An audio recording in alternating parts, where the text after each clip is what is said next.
When did you get into like playing fretless bass? Where you started out on a regular fretted electric and then you switched over at some point?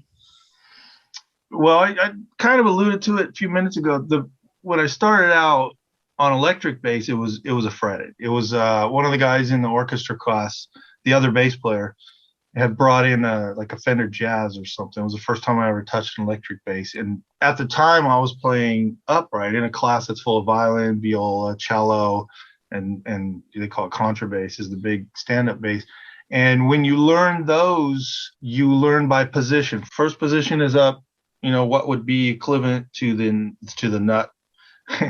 And you learn all the notes in that range, and then you learn second position, you learn all those notes, and then third position you're almost up to the 12th fret equivalent, and you just learn those notes where they are. You just memorize them, and you go by sound. And so these instruments have been around for hundreds of years, so playing fretless is no scientific feat. It's pretty intuitive, but that's what I learned. And then when the guy in band class brought an electric, I mean, you got dots and markers and frets and lines and everything, and it was just so easy.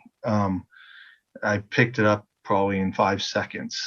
It's basically the same instrument, but just a little bit easier. And the attack is super easy with electronics and everything. So probably went home from school that day and told my mom that's what I'm getting, and she can't say no because I knew it was for me.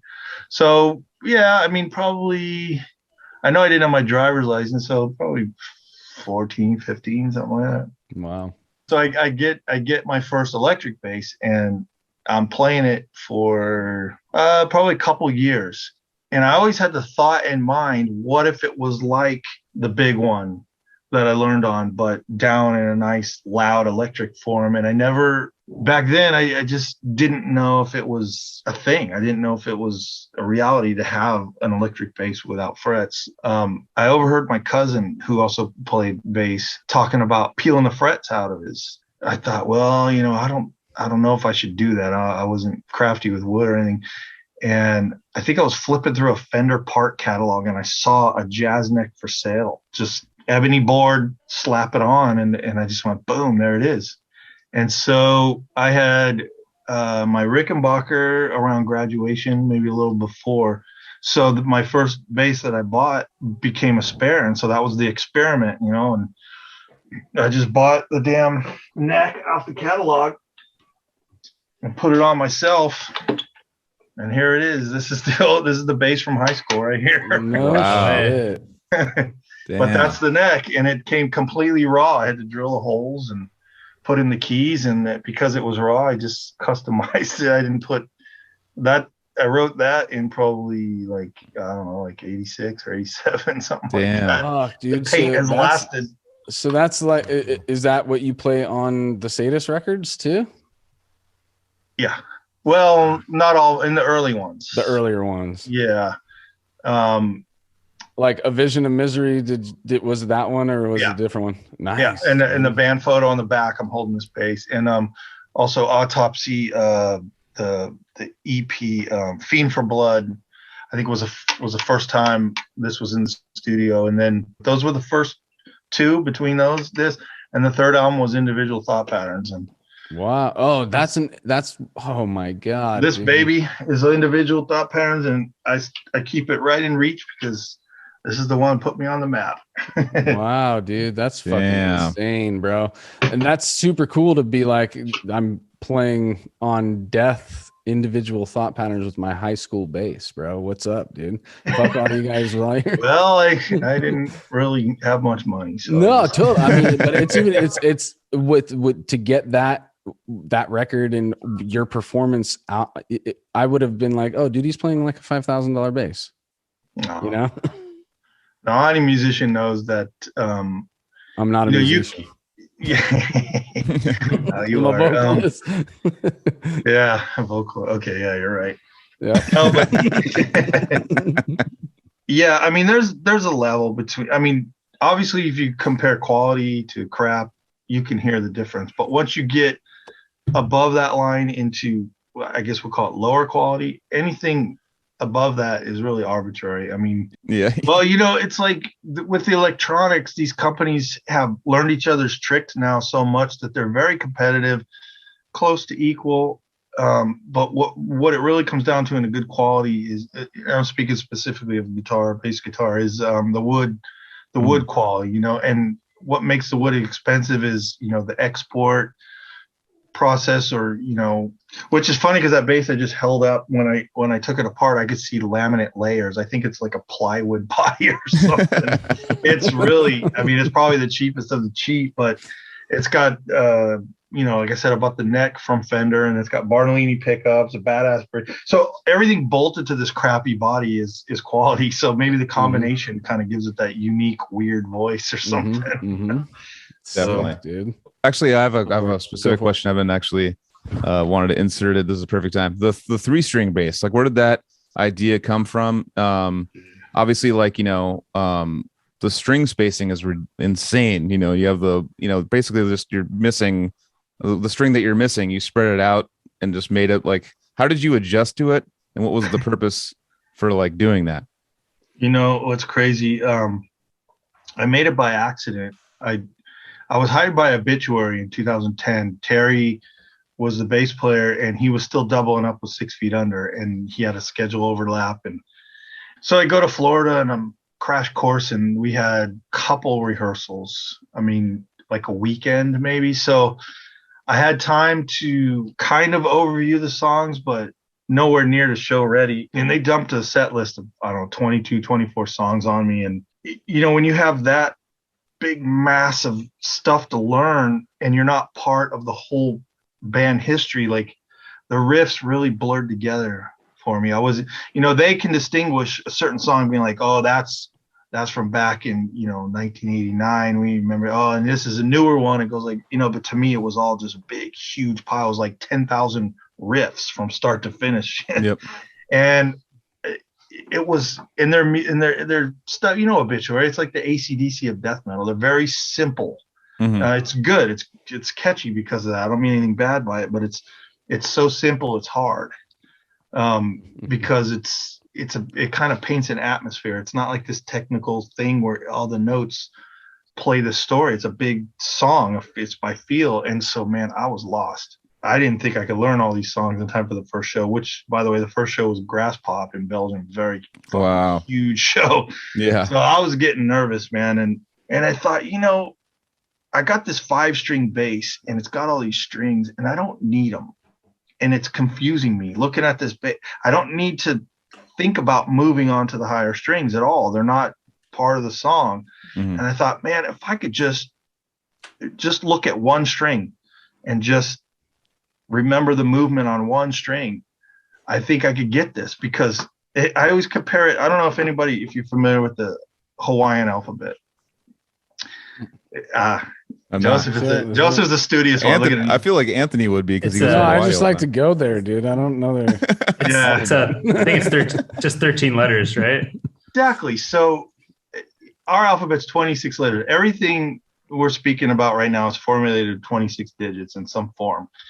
Well, you know, like Joseph says, they got 13. Their language, just as articulate as ours, less letters. So they got Akuna, Mana, Puta, Puta, Puta, Pita. You know, a lot of very, very similar sounding things stacked together.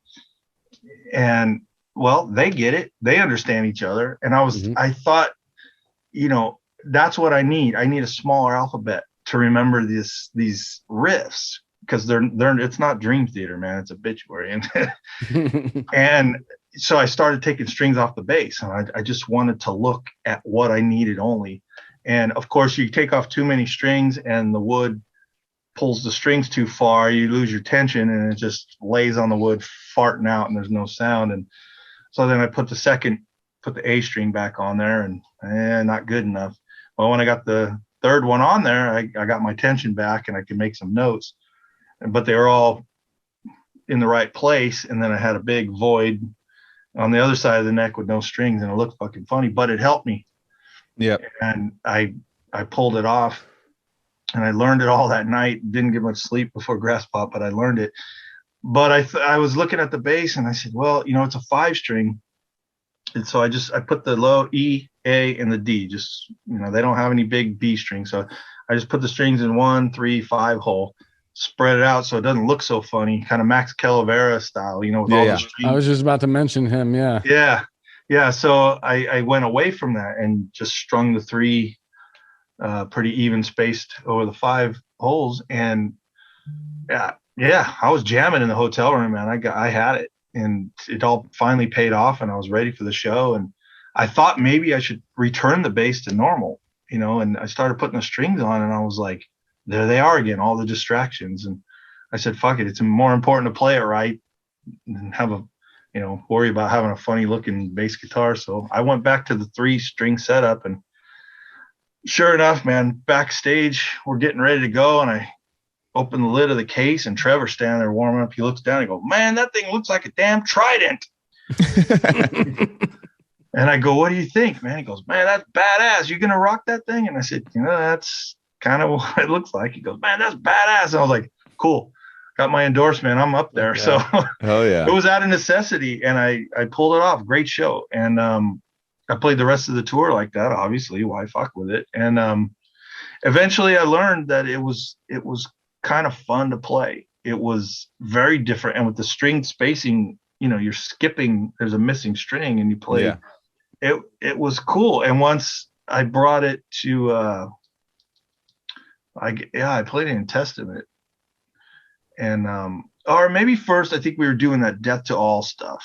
I think I was playing the older, I brought a 6-string bass to go with it so that I could have all those notes, but I brought the 3-string on the Death to All tour and play the older songs a little bit, less crazy riffs. And then it turned out to be a challenge. And I accidentally taught myself the higher part of the neck, because you can't go this way to play all that shit. You got to find those notes down there. Yeah. Yeah. And so it turned out to be an accidental learning experience, but it was a challenge. It was, except for the obituary thing out of necessity. After that, it was all pretty much a look at me thing, kind of, a show off deal. But from my point of view, it was pretty fun. It was a different thing. And like I said, it was a challenge to pull that shit up, especially when I got in Testament and I'm playing their songs on a 3-string fretless. They were like, what the hell is that? And so, I rocked that thing for a while, but eventually some of the wires broke off the preamp inside, and it's still sitting like that. I haven't dug in and got. Aren't the stand-up strings kind of spaced out wider like that too, though? Like, did that make you feel like you were closer to upright when it was spaced out like that? I never thought of that till now, but that might have something to do with it. Because I'm thinking of like the space between what I've seen upright basses look like, and then thinking of what a 5-string spaced out like that would be. It's kind of seems like it would be similar. I don't know. I think, yeah. I mean, that might be a cool connection. I never thought of it, but that might be it. You got a stand up in there too? I think it's a 3-string. Oh, damn. That's it. Yeah. See, doesn't that look like it's more along the lines of that? That's some spacing right there. They're not that spaced, but it's almost like the stick in a wash tub, old hillbilly kind of. Yeah. Have you caught yourself like in the middle of a song, like when you're playing that thing, just trying to hit a note, like a string that isn't there? You're like, shit, like, because you're like so used to it, like being there. You're like, oh shit, there's nothing here. No, because that's all there's. No. The muscle memory didn't fuck you over too bad with that. No, I mean, you got to warm up to it. It's not for the fainted heart, but yeah. It's still got the holes where the other. I put like a piece of tape with black Sharpie so that it looks dark inside. And the bridge took some damage too. You're just missing pieces. What a trip! String, right? Oops, way there. It's just missing the whole saddle and everything. Is that the only one that you have? Is it the only 3-string? Yeah, fortunately. Yeah. Okay.